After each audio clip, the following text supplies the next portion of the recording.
Hi, and welcome to the premiere episode of We Found It, the action-adventure show that dares to say, if we can't find it, it's just not there. During the course of our shows, you will accompany us as we track and capture some of the most feared creatures known to man. For our first show, we've decided to go after a beast feared by explorers, Indians, and Boy Scouts alike. Come with us now as we track the fearsome creature of the woods, Bigfoot.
Before setting off on our search for Bigfoot, we decided to stop off at the science lab.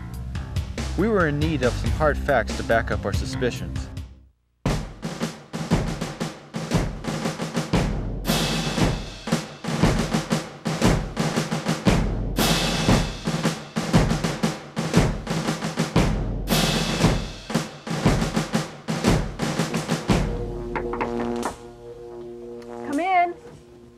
Ah, my favorite adventurers. What poor beast have you two decided to harass this week? Bigfoot. Gee, fellas, I'd really like to help you two out, but it sounds like you both got hold of some of those bad mushrooms again. Listen, Doc, we didn't drive all the way out here to be insulted by some overgrown bookworm with glasses. We need some answers. All right, let's see what I have.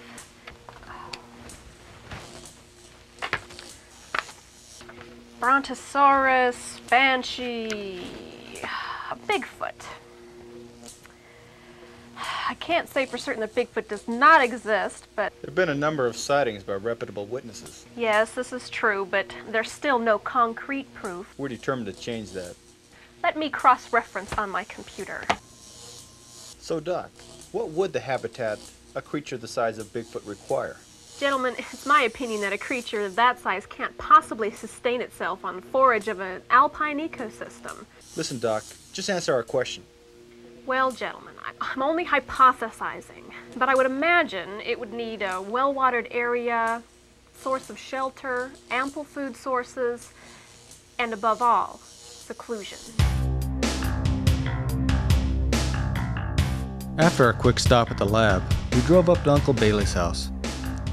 Brian and I still remember our younger years spent camping and fishing with Old Bailey, a living legend in the backwoods.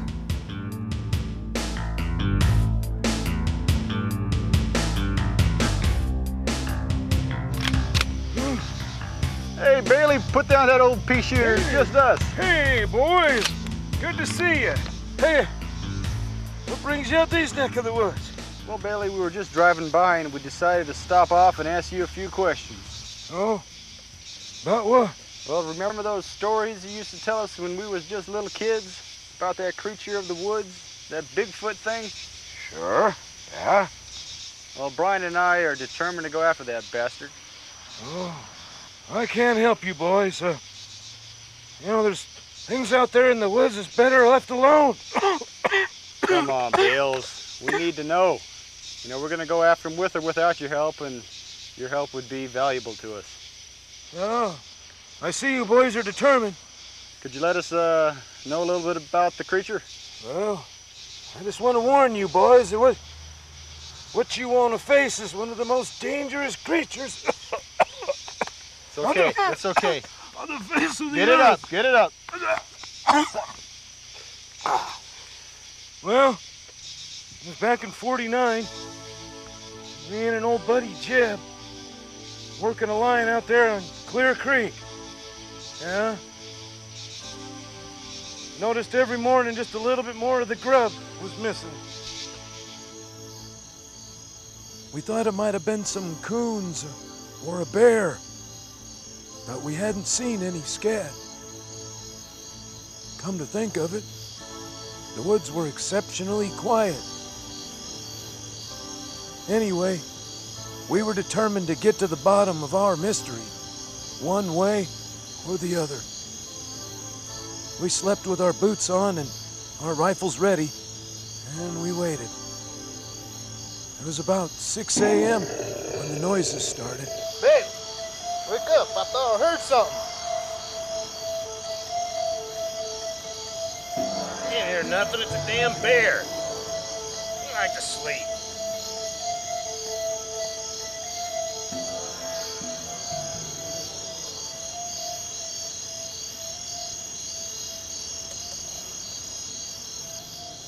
It was no bear that walked into our campsite that night. It was huge. Over 9 foot. Must have weighed over 900 pounds.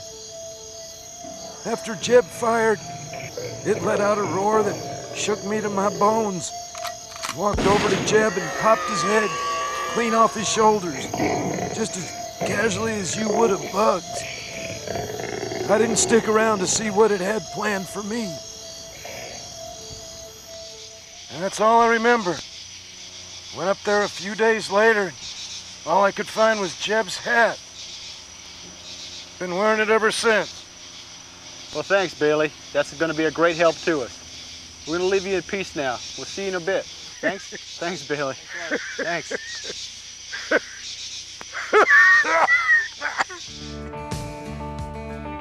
On our way up to Clear Creek, Bailey suggested we go to see an old buddy of his who recently saw something up in the woods.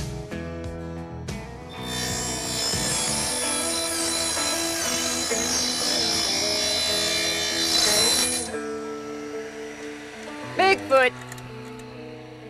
Let me tell you about Bigfoot.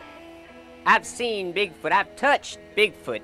I got a piece here. I got a piece of Bigfoot from camping one time. And I had to break out the old trusty, my old John. On the third day, we came across the first of many signs of the elusive creature, a large footprint embedded in the sand.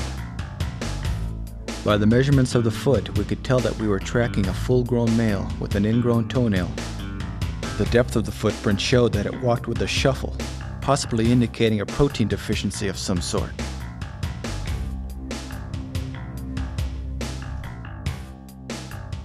As I momentarily paused to take our bearings, Brian forged ahead. In minutes, he promptly lost his way, our supplies, and my pillow. I trudged through the underbrush, hoping to catch a glimpse of our elusive prey. Brian, like a faithful lapdog, was close on my heels.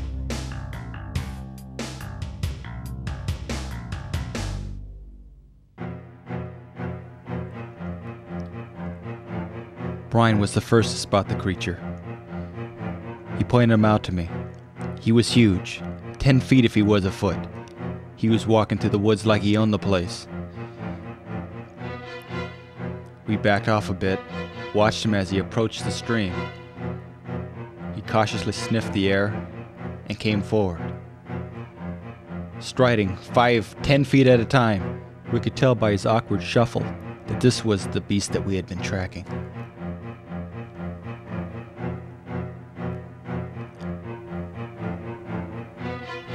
With each scoop of his mighty paw, a gallon of river water ended up in his stomach.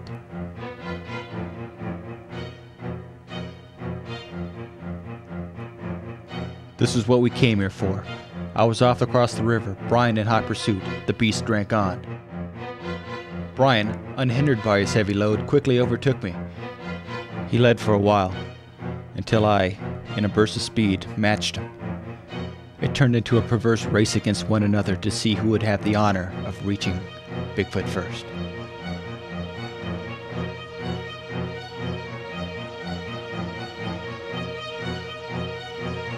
Halfway across the river, I decided that this was a race I could not win. Besides, if things turned ugly, one of us needed to get back and tell the tale. Brian was the first to reach the beast. He hurled himself upon him bodily, and he soon realized that he was no match for the dim-witted creature. It hurled Brian to and fro and to, throwing him like a little rag doll, like a dog would play with a bone.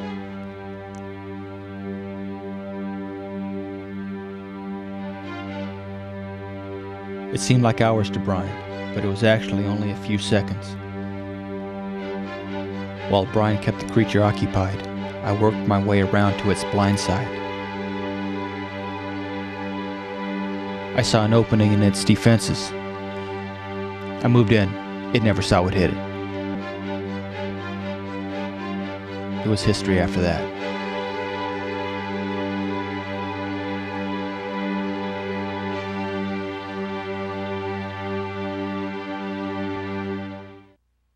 Thanks for tuning in to this episode of We Found It.